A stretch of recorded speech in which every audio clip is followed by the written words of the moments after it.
Ivanov, perguntas e respostas. Questão. Nas árvores, por vezes, um esquilo dança. Ele compreendeu algo antes de nós? Sim. Olhe os animais que desaparecem. Você vê o lado catastrófico. Eles estão mortos. Mas eles estão mortos. Isso quer dizer o quê? Que eles desapareceram de seu campo de consciência. E então? A vida nesse mundo é mortal, não? Apenas nas dimensões unificadas, nas quais não há mortalidade, no sentido que você a entende. Mesmo se o corpo ou uma forma desapareça, você não é tributário dessa forma. É o que nós temos explicado, ao longo desses anos, com o corpo de existência ou com o absoluto. Agora, isso prova o quê? Que, se você manifesta medos ou resistências, ou a impressão de que lhe representaram e que lhe servem a mesma salada nos eventos que lhe sobrevêm, mas é que você não está liberado. Você está apegado à sua pessoa, quaisquer que sejam os estados vibrais que você viva. Para que a liberação seja efetiva, é preciso ter feito o sacrifício total, e, aí, eu não falo de crucificar-se ou dar-se uma punhalada na carótida, é o luto do efêmero que é preciso fazer, mesmo estando plenamente presente nesse efêmero e, além disso, muito alegre. Caso contrário, isso quer dizer que há, ainda, uma pessoa que está aí e que se interpõe que você se esqueceu de colocar Cristo à frente, o que quer que lhe aconteça. Questão. Por vezes, não é a morte que é fonte de angústia, mas o sofrimento que a ela é ligado. De onde vem o medo do sofrimento? É claro, você quer que todos desapareçam, mas sem sofrer. Mas o sofrimento, ele também, faz apenas passar. Qual peso você anexa ao sofrimento? O medo do sofrimento ou, mesmo, o sofrimento vivido? Você sabe muito bem que há seres, sem mesmo falar de liberação, que são capazes, os yogis, por exemplo, de transcender alguns sofrimentos.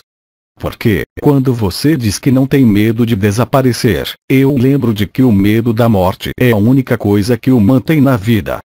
Quando você tiver aprendido isso, a perspectiva mudará profundamente. O sofrimento é o inverso do amor, mas o sofrimento faz crescer o amor. Não é por isso que seja preciso buscá-lo, mas, se ele está aí, seja porque você vai morrer ou porque há um sofrimento afetivo, por exemplo, atravesse isso. O que se exprime quando você sofre? Será que o espírito sofre? Será que aquele que é liberado vai sofrer, mesmo, de um câncer que o atinge? Não, haverá sofrimento, mas ele não será afetado. Então, a afetação ou a perturbação ligada ao sofrimento é apenas ligada, intrinsecamente, à presença de uma pessoa. Porque há, sobretudo, no Ocidente, em algumas correntes, digamos, santos, místicos que atravessaram grandes sofrimentos e, através desses sofrimentos, eles encontraram a resiliência, a capacidade para exaltar o que era eterno neles. Mas, se há sofrimento, eu não falo do medo do sofrimento. O sofrimento é, sempre, ligado ao sentimento de perda da integridade física, da morte de um próximo. Isso quer dizer o quê? Que você está apegado. Eu não lhe peço para ficar indiferente nem o que quer que seja. É-lhe pedido para ver, simplesmente, onde você está. O que é que sofre, se não é a pessoa? Como pôr fim ao sofrimento? É quando não há mais pessoa. Mas isso não é uma visão do espírito, é a estrita realidade. Olhe algumas estrelas. Para algumas delas, elas viveram vários cânceres. Olhe a vida de Teresa, olhe a vida da irmã Ivone Amada de Malestroit, olhe a vida de alguns Melquisedeques. E, se você toma, por exemplo, um amigo, ele tinha problemas de saúde no aparelho locomotor. Ele sofria terrivelmente com isso, mas o que sofria era a pessoa, não era ele. Se é você, como eternidade, que está aí, nessa pessoa, a pessoa pode sofrer tudo o que ela quiser, você não é afetado por isso. Isso, também, mostra-lhe o posicionamento de sua consciência. E, aí, você fala de medo por antecipação, portanto, é um falso medo que é, unicamente, ligado a alguns condicionamentos. E eu esclareci que esse era o caso no Ocidente. Você vai ver os japoneses, em momento algum eles exprimirão o medo da morte. Isso é ligado às resistências que estão presentes na Europa, no Ocidente, na América do Norte.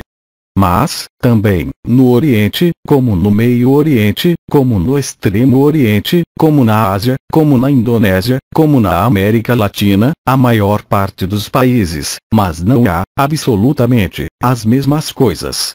Então, você vê, efetivamente, que é um condicionamento ligado à sociedade na qual você evolui, nada mais, nada menos.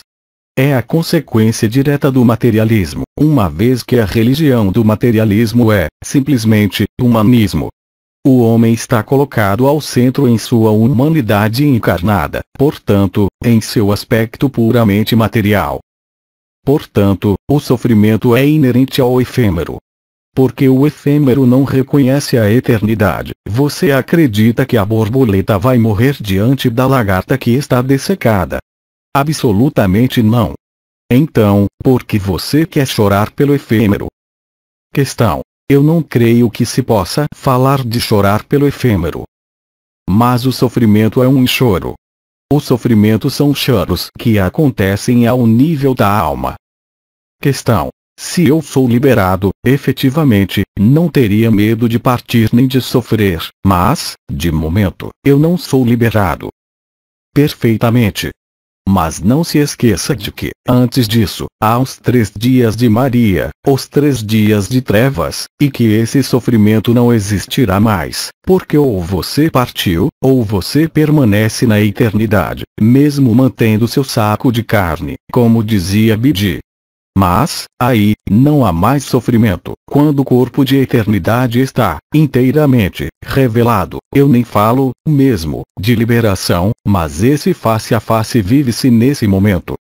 Eu não disse que o planeta grelha final provocaria sofrimentos, bem ao contrário, o período de sofrimento situa-se durante o apelo de Maria e durante o período concomitante a esses famosos 132 dias, para aqueles que não tenham resolvido seus antagonismos, suas contradições, que, efetivamente, não liberaram os apegos a esse mundo e a esse corpo e a essa vida.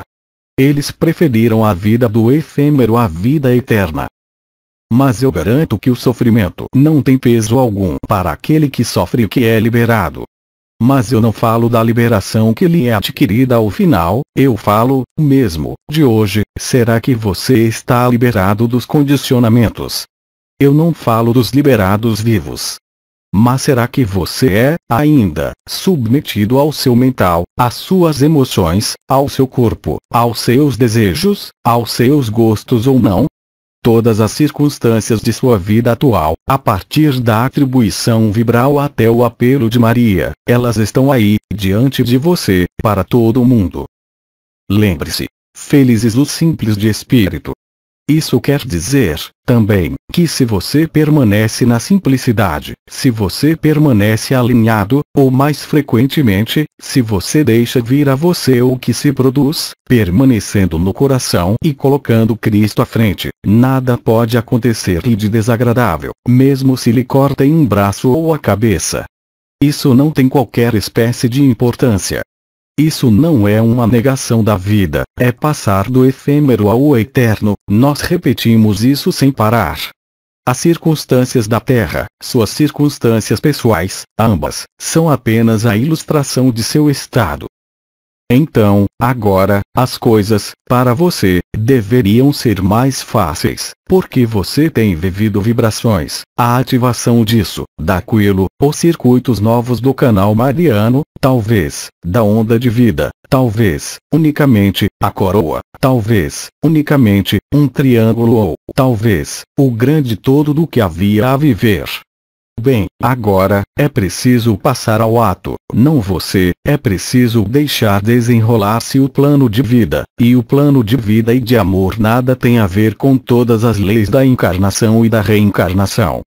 Lembre-se, O que é sabedoria aos olhos do homem é apenas loucura aos olhos da fonte, e reciprocamente. Se você tem medo de sofrer, se você tem medo de perder isso ou aquilo, isso quer dizer, efetivamente, que você não é livre. Você não é livre para viver a eternidade. Você não quer admitir, e eu não falo, mesmo, de vibrações, aí, eu não falo da liberação do liberado vivo, eu falo de mecanismos psicológicos que se situam na interface entre o corpo, a personalidade, a alma e o espírito. Eu responderei, portanto, que, para não sofrer ou para não ter medo de sofrer, que são apenas projeções mentais em relação a uma circunstância específica de final de ciclo, do final do Kali Yuga, assim foi dito, e então? Onde está sua esperança, onde está sua fé, onde está sua verdade? Questão: que vão tornar-se as crianças que estão no seio de sua mãe, atualmente? Como eu disse, há numerosos anos, não se ocupem das crianças, porque, entre 0 e 14 anos, em geral, todos aqueles que tiverem, durante este período que nós vivemos e que vocês vivem de ascensão, todas essas crianças serão liberadas, instantaneamente. Questão: mas inferior a 0. Inferior a 0, isso quer dizer o quê? Questão: que ainda não nasceram. Que estão no ventre de sua mamãe. Sim, eles têm 0 ano, eu compreendo melhor. É uma expressão corrente essa, 0 ano. No ventre da mamãe. No ventre da mamãe, o que é que há? Há um bebê em formação, há uma alma em encarnação, bem, sim, mas a alma está em curso de dissolução. Isso quer dizer que essa alma que se encarna já está liberada. Questão: se é um ser absoluto que deve encarnar-se, qual é a utilidade da encarnação? Mas não é preciso definir a utilidade da encarnação pela necessidade de viver uma vida entre o nascimento e a morte. A utilidade, para esses seres, que são, portanto, liberados, antes mesmo de nascer, enquanto eles têm uma alma em encarnação, o interesse é o quê? É de ancorar, também, a luz. E, talvez, também, a necessidade de viver isso, para essa alma, precisamente. Não veja com o olhar daquele que se diz: "Abá, a criança não terá o tempo de aproveitar a vida, de viver sua vida, etc., porque, aí, você recai nos desvios correntes da pessoa." Você vê o peso das crenças, o peso das egrégoras que restam, ainda, mesmo se elas estão em dissolução, eu diria, nas crenças comuns, fundamentais, do humano inscrito entre o processo do nascimento e da morte. São condicionamentos terríveis. Vocês estão tão habituados a essa forma, a essa matéria, que não conseguem desengajar-se dessa visão, mesmo se vivam a liberação. Porque está tão ancorado na vida, simplesmente, sem falar da espiritualidade, que é algo que é difícil a superar, mas veja-o, realmente. Se você o vê, você o superará. Mas não continue a ter qualquer preocupação pelas crianças. Como eu dizia, da época, ocupe-se, sobretudo, com seu traseiro.